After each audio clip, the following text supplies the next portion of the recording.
আসসালামু আলাইকুম বন্ধুরা, আশা করছি আপনারা সকলে ভালো আছেন আর আল্লাহর অসীম রহমতে আমরা খুব ভালো আছি। আজকের আমার রেসিপি হচ্ছে দুর্দান্ত স্বাদের একদম হোটেল স্টাইলের মতো গরুর মাংসের চাপ রেসিপি। আশা করছি এই গরুর মাংসের চাপ রেসিপিটা আপনাদের কাছে খুবই ভালো লাগবে। আর প্রথম থেকে শেষ অবধি দেখার জন্য অনুরোধ রইল। আর ভিডিওটা শুরু করার আগে ছোট্ট একটা লাইক দিয়ে শুরু করবেন। তো চলো শুরু করা যাক, কথা না বাড়িয়ে মূল রেসিপিতে চলে যাই। তো এখানে আমি 1 কেজি 250 গ্রামের মতো গরুর মাংস নিয়েছি। তো এখানে বাজার থেকে একেবারে পিটিয়ে নিয়ে এসছে চাপ বানানোর জন্য। তো খুব ভালোভাবে পরিষ্কার করে জল দিয়ে ধুয়ে নিয়েছি। এবার এটাকে একটা পাত্রেতে নিয়ে নিচ্ছি, যে পাত্রেতে আমি রান্নাটা করব। এবার আমি একটা মশলা বেটে নিচ্ছি। এখানে এই বাটিটার হাফ বাটি পরিমাণে সবই দেবো। এখানে কিশমিশ দিয়ে দিলাম হাফ বাটি মতো, হাফ বাটি দিলাম চালমগজ, আর হাফ বাটি পরিমাণ কাজু বাদাম দিয়ে দিলাম। সবটাই আমি একই পরিমাণ দিয়ে দিলাম। এবারে দিয়ে দেবো জল। এই জলটা দিয়ে 20 মিনিটের জন্য ভিজিয়ে রাখছি। আমার ভিডিও যে যেখান থেকে পারছেন দেখছে, দেশ বা বিদেশে বাইরে, তাদেরকে অসংখ্য অসংখ্য ধন্যবাদ আমার এই আজকের গরুর মাংসের চাপ রেসিপিটা দেখার জন্যে। এখানে আমি মাংসটা যেটা রেখেছিলাম ধুয়ে, এখানে এবারে ম্যারিনেটটা করার জন্য আমি এখানে টক দই নিয়ে নিলাম। 20 টাকা দামের টক দই প্যাকেট। একদম এই টক দইটা পুরোটাই আমি এখানে দিয়ে দিচ্ছি। আমি একটা চা ছেঁকনির সাহায্যে এটাকে খুব ভালোভাবে ছেঁকে নিচ্ছি, দেখতে পাচ্ছেন।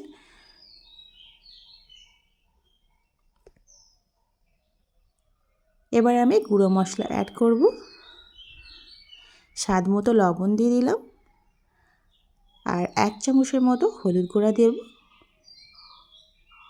আর এবার 1 চামচ করে ঝাল লঙ্কা গুঁড়া আর 1 চামচ কাশ্মীরি লঙ্কা গুঁড়া দিয়ে দিলাম। এবারে দেব গরম মশলা গুঁড়া দিয়ে দেব এখানে।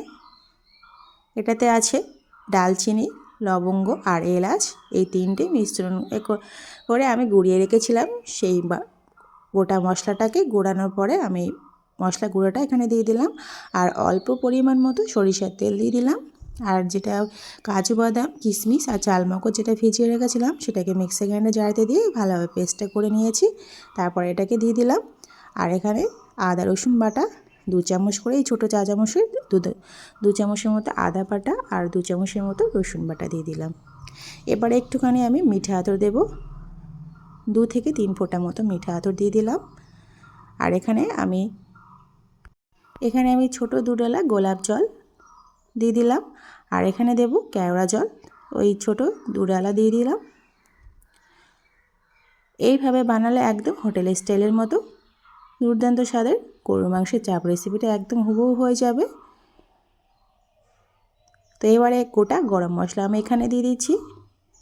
2 টুকরো ডালচিনি বড়, আর এখানে কয়েকটা লবঙ্গ দিয়ে দিলাম। আর এখানে কয়েকটা এলাচ দিয়ে দিলাম থেতো করে। এবারে খুব সব উপকরণগুলো দেওয়ার পরে হাত দিয়ে খুব ভালোভাবে ম্যারিনেটটা করে নিচ্ছি।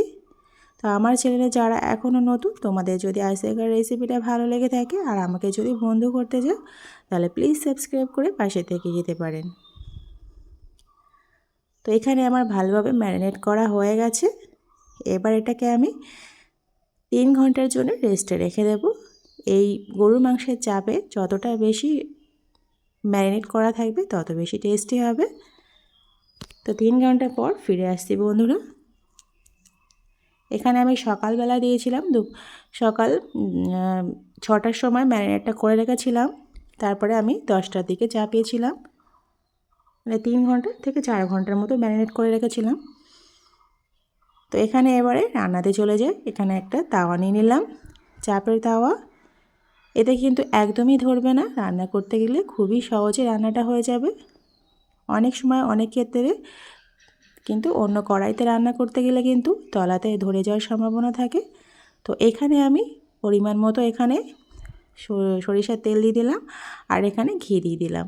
তবে চাপে কিন্তু পরিমাণের চাইতে কিন্তু একটু বেশি তেল লাগে। যাই হোক, তা আমি এখানে 1 কেজি 250 গ্রামের 300 গ্রামের মতো মাংস ছিল, সেই জন্য আমি এখানে 200 গ্রামের মতো আমি এখানে সরিষার তেল দিয়ে দিয়েছি, আর এখানে অল্প কিছুটা ঘি দিয়ে দিয়েছি।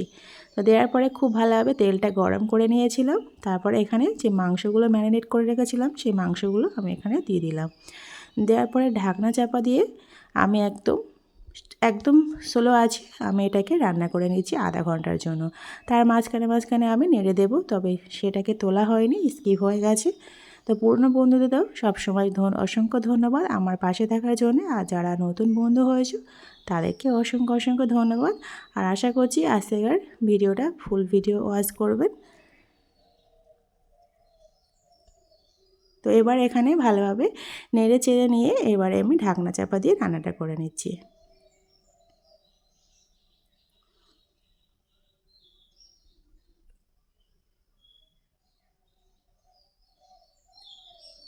এবার আমি 30 মিনিট পর ফিরে আসছি বন্ধুরা। তার মাঝখানে আমি একটু নেড়ে দিয়েছিলাম।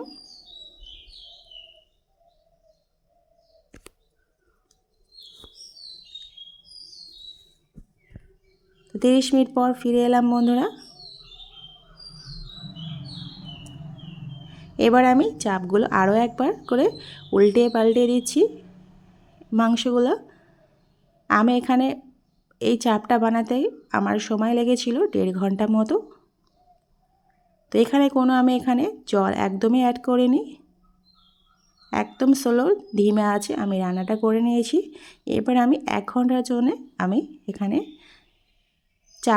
নোড়া চাপা দিয়ে আমি রান্নাটা করে নিয়েছি। 1 ঘন্টা পর ফিরে এলাম বন্ধুরা।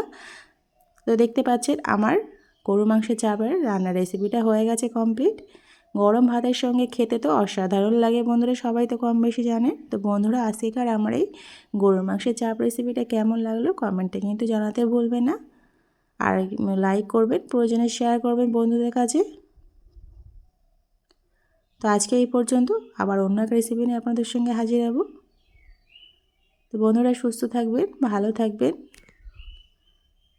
খুদা হাফেজ।